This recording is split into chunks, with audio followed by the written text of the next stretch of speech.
Я вчера в 9 часов вечера позвонил Акрамову Эрнис Хашимович. Но медики, хирургу, старшее поколение все знает, Акрамов первый мой ученик был. После окончания института я брал, первый я его научил держать скальпель. Хирургии я научил. То есть первым по хирургии учителем являюсь я. Со мной работал, я довел его до доцента.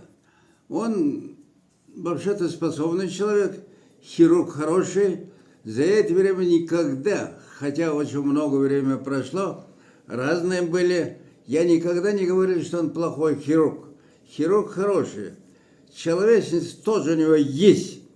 Язык у него вечный, очень хорошо разговаривает. Но другие у него недостатки тоже достаточно. Но я подробно это самое сейчас повторять не буду. Были разные причины. Он это самое здорово меня обидел. За это время я анализировал, он тоже анализировал. Всякие были. Я вот с ним разговаривал уже лет 30-40, наверное. Лет 30-40. Но вот в последнее время, мне уже 96, Акраму уже 87, стареем. Но подумав, я вот наблюдал, следил, люди мне говорили, в последнее время часто я его стал вспоминать. И стал, с одной стороны, жалко. Хотя очень обиженный был. Я очень обиженный был. Я думал вот тогда никогда то, что он мне делал, я никогда не буду прощать. Но в последнее время, староста, все-таки он первый мой ученик, он стал для меня жалко. Жалко. И часто стал про него думать. Но люди говорили, что у него семьи нет.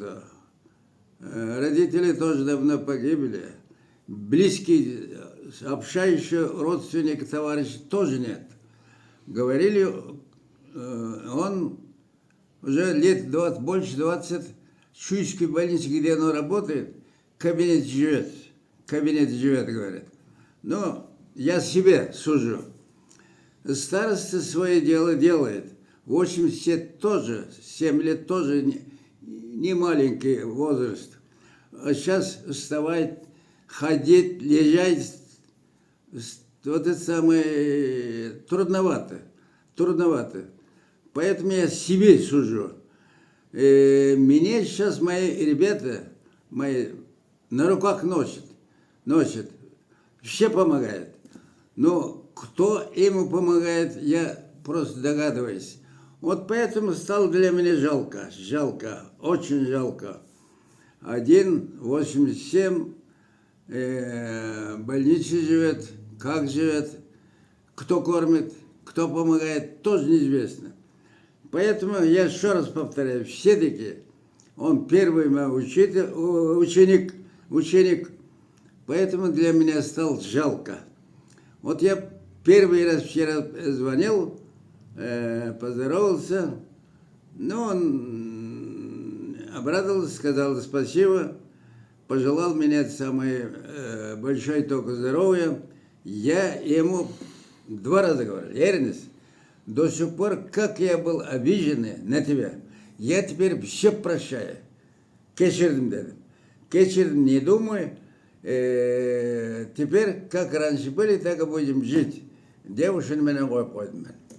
Но я в дальнейшем, я буду, если жив-здоров, будем общаться. Вообще, все-таки он неплохой человек, но жалко. Еще раз повторяю, жалко. Но с одной, с другой стороны, он сам виноват. Конечно, семья нету, вот это плохо. Но Я ему пожелал только здоровья. Все.